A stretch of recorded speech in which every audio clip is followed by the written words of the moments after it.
हम आज के इस वीडियो में महात्मा गांधी के जीवन पे प्रकाश डालेंगे। उन्होंने अपने जीवन में कितना आंदोलन किया और उनसे रिलेटेड जितने भी क्वेश्चन होंगे उन सभी को देखेंगे। तो चलिए अपने वीडियो को शुरू करते हैं और अपना पहला टॉपिक दिया हुआ है जन्म 2 अक्टूबर 1869 को, यानी महात्मा गांधी का जन्म 2 अक्टूबर 1869 को हुआ था।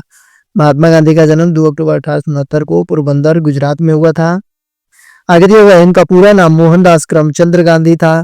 इनके माता का नाम पुतलीबाई तथा इनके पिता का नाम करमचंद गांधी था।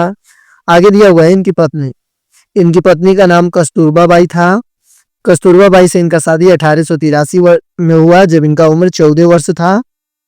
आगे दिया हुआ है इनके प्रथम पुत्र थे हरिलाल, रामदास, मणिलाल और देवदास। इनके कुल 4 पुत्र थे।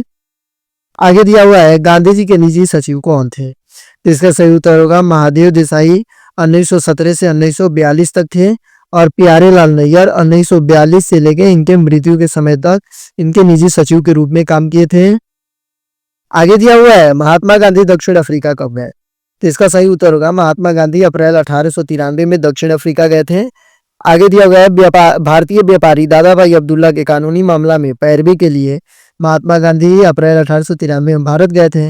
आगे दिया हुआ है गांधी जी को दक्षिण अफ्रीका के पीटर मार्टिनबर्ग स्टेशन पर ट्रेन से बाहर फेंक दिया गया था और महात्मा गांधी जब दक्षिण अफ्रीका गए थे तो रंग भेद के आधार पर इनके काला होने पे इनको ट्रेन से उतारकर बाहर फेंक दिया गया था। जिस स्टेशन पर फेंका गया था उसका नाम पीटर मार्टिनबर्ग था। आगे दिया हुआ है नेटाल इंडियन कांग्रेस की स्थापना 1894 में महात्मा गांधी ने दक्षिण अफ्रीका में की थी और नेटाल इंडियन कांग्रेस की स्थापना 1894 में महात्मा गांधी के द्वारा दक्षिण अफ्रीका में की गई थी। आगे दिया हुआ है इंडियन ओपिनियन नामक साप्ताहिक पत्र का प्रकाशन 1903 में महात्मा गांधी के द्वारा किया गया था और इंडियन ओपिनियन नामक साप्ताहिक पत्र का प्रकाशन 1903 में महात्मा गांधी के द्वारा शुरू किया गया था। आगे दिया हुआ है 1904 ईस्वी में महात्मा गांधी ने फिनिक्स आश्रम का स्थापना दक्षिण अफ्रीका में किया था और फिनिक्स आश्रम सबसे पहले दक्षिण अफ्रीका में स्थित है। इसका स्थापना महात्मा गांधी के द्वारा 1904 ईस्वी में किया गया था। आगे दिया हुआ है 1910 ईस्वी में महात्मा गांधी ने टॉलस्टॉय फार्म की स्थापना कार्लियन बारव की सहायता से जोहान्सबर्ग में किया था और टॉलस्टॉय की स्थापना महात्मा गांधी ने 1910 ईस्वी में कार्लियन बारव की सहायता से जोहान्सबर्ग में किया था। यह जर्मनी का एक इतिहासकार था। आगे दिया हुआ है महात्मा गांधी ने 1910 में फिनिक्स इंटरनेशनल प्रिंटिंग प्रेस के माध्यम से हिंद स्वराज को गुजराती भाषा में अनुवाद किया था। आगे दिया हुआ है महात्मा गांधी 1910 ईस्वी में फिनिक्स इंटरनेशनल प्रिंटिंग प्रेस के माध्यम से हिंद स्वराज को गुजराती भाषा में अनुवाद किया था। आगे दिया हुआ है महात्मा गांधी वर्ष 1915 में गोपाल कृष्ण गोखले जी के अनुरोध पर वापस भारत लौट आए और महात्मा गांधी दक्षिण अफ्रीका से वर्ष 1915 में गोपाल कृष्ण गोखले जो इनके राजनीतिक गुरु थे उनके अनुरोध पर यह वापस भारत लौट आए। आगे दिया हुआ है गांधी जी के राजनीतिक गुरु गोपाल कृष्ण गोखले जी थे और गोपाल कृष्ण गोखले महात्मा गांधी के राजनीतिक गुरु थे। आगे दिया हुआ है बैकुंठ तेरे हृदय में है पुस्तक के रचनाकार कौन है, यानी बैकुंठ तेरे हृदय में है पुस्तक के रचनाकार कौन है। तो इसका सही उत्तर होगा टॉलस्टॉय। आगे दिया हुआ है अनटू दिस लास्ट नामक पुस्तक के रचनाकार कौन है। तो इसका सही उत्तर होगा रस्किन। आगे दिया हुआ है प्रथम विश्व युद्ध के दौरान महात्मा गांधी को सार्जेंट कहा जाने लगा और प्रथम विश्व युद्ध के दौरान महात्मा गांधी को सार्जेंट कहा जाने लगा क्योंकि इन्होंने युद्ध में शामिल होने के लिए लोगों को प्रेरित किया था। आगे दिया हुआ है बनारस हिंदू विश्वविद्यालय का स्थापना कब हुआ। तो इसका सही उत्तर होगा 1916 ईस्वी में और 1916 बनारस हिंदू विश्वविद्यालय का स्थापना उद्घाटन के समय ही महात्मा गांधी सबसे पहला बार जनसभा को संबोधित किए थे। आगे दिया हुआ है साबरमती आश्रम किस राज्य में स्थित है। तो इसका सही उत्तर होगा गुजरात के अहमदाबाद में। आगे दिया हुआ है महात्मा गांधी को कैसर ए हिंद की उपाधि 1915 में दी गई थी और महात्मा गांधी को कैसर ए हिंद की उपाधि 1915 ईस्वी में दी गई थी।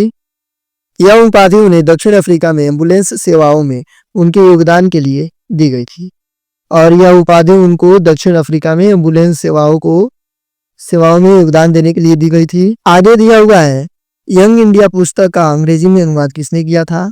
तो इसका सही उत्तर होगा महात्मा गांधी। यंग इंडिया पुस्तक का रचना लाला लाजपत राय ने 1916 ईस्वी में किया था।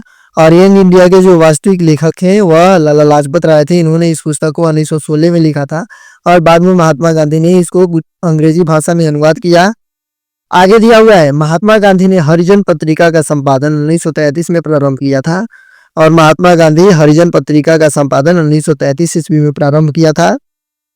आगे दिया हुआ है, गांधी जी की आत्मकथा क्या है, यानी गांधी जी की आत्मकथा पुस्तक का नाम क्या है। तो इसका सही उत्तर होगा माई एक्सपेरिमेंट विथ ट्रूथ।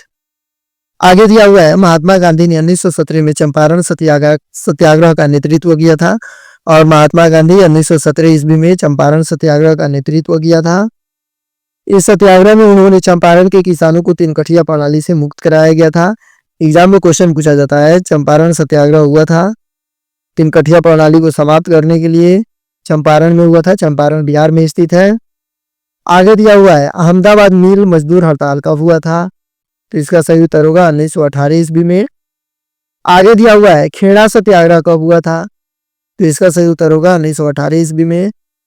आगे दिया हुआ है, असहयोग आंदोलन कब चलाया गया था। तो इसका सही उत्तर होगा 1 अगस्त 1920 को असहयोग आंदोलन चलाया गया था। आगे दिया हुआ है, इसका नेतृत्व महात्मा गांधी कर रहे थे। आगे दिया हुआ है, इस आंदोलन को चलाने के लिए तिलक स्वराज फंड की स्थापना की गई थी। एग्जाम में क्वेश्चन पूछता है, तिलक स्वराज फंड की स्थापना किस आंदोलन को संचालित करने के लिए किया गया था। तो इसका सही उत्तर होगा असहयोग आंदोलन। आगे दिया हुआ है, महात्मा गांधी जालियांवाला बाग हत्याकांड के पश्चात कैसर हिंद की उपाधि त्याग दिए थे। आगे दिया हुआ है, महात्मा गांधी को जो 1915 में पुरस्कार मिला था उसको उन्होंने जालियांवाला बाग हत्याकांड के बाद उसको त्याग दिया था, यानी वो अंग्रेजों को उपाधि में वापस दे दिए थे।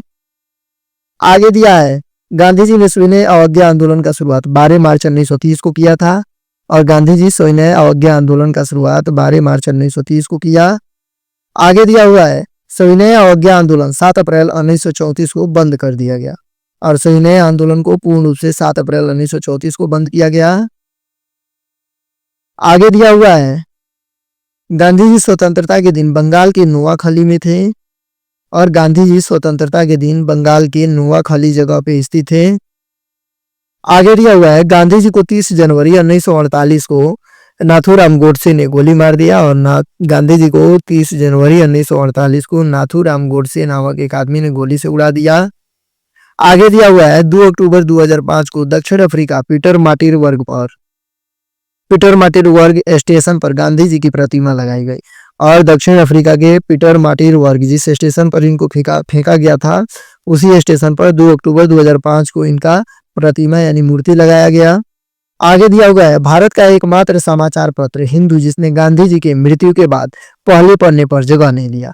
और भारत का एकमात्र समाचार पत्र जिस समाचार पत्र का नाम हिंदू था उसने अपने पत्र के पहले पन्ने पर महात्मा गांधी के मृत्यु का खबर नहीं छापा, क्योंकि वह विज्ञापन करता था पहले पेज पे। आगे दिया हुआ है, मेडेलिन स्लेग नामक एक ब्रिटिश महिला महात्मा गांधी के आंदोलन में शामिल होने के लिए ब्रिटेन छोड़ दिया था। और मेडेलिन स्लेग नामक एक ब्रिटिश महिला महात्मा गांधी के आंदोलन में शामिल होने के लिए अपने देश को छोड़ दिया था, जिसको मीरा बहन के नाम से जाना जाता था। और इनको मीरा बहन के नाम से जाना जाता था। आगे दिया हुआ है, सुशीला नैयर महात्मा गांधी जी की निजी सचिव थी। और यह प्यारेलाल नैयर की बहन थी जो महात्मा गांधी की निजी चिकित्सक थी।